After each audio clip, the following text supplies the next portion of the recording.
सिख्लाखौ आंलाय मोजां मोनो आंलाय गोसो थोयो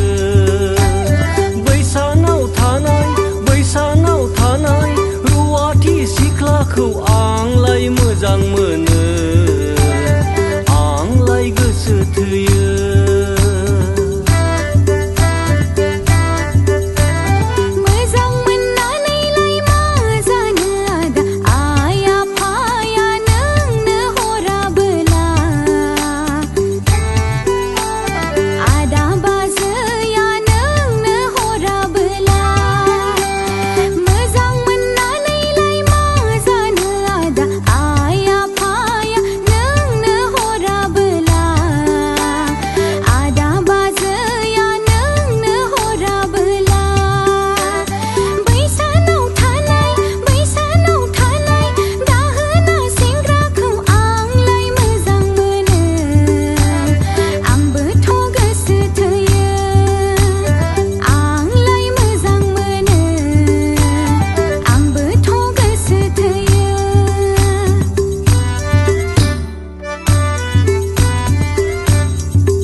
जिंगादासि लयागो हांमादासि नोम्मा नोम्फाया हराब्लाबो आदा बाजैया हराब्लाबो देग्लाय बैसागोआव नोंखौ आं ब्लदनो लाना खारगोन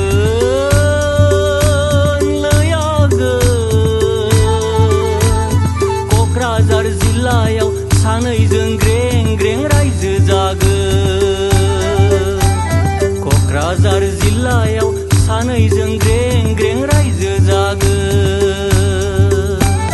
जागोनहाय जागोन आदा आंबोथ' जेननो थाङा जागोनहाय जागोन आदा आंबोथ' जेननो थाङा आइ आफाया हराब्लाबो आदा बाजैया हराब्लाबो देग्लाय बैसागोआव नोंजोंनो ब्लदनो खारफालांगोन हाय आदा बड'लेण्ड रायजोआव सानैजों सनानि संसार जागोन बड'लेण्ड रायजोआव सानैजों सनानि संसार जागोन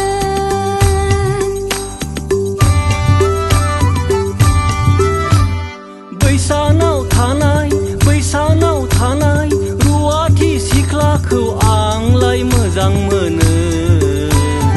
आंलाय गोसो थोयो बैसानाव थानाय दाहोना सेंग्राखौ आंलाय मोजां मोनो आंबोथ' गोसो थोयो बैसानाव थानाय रुवाथि सिख्लाखौ आंलाय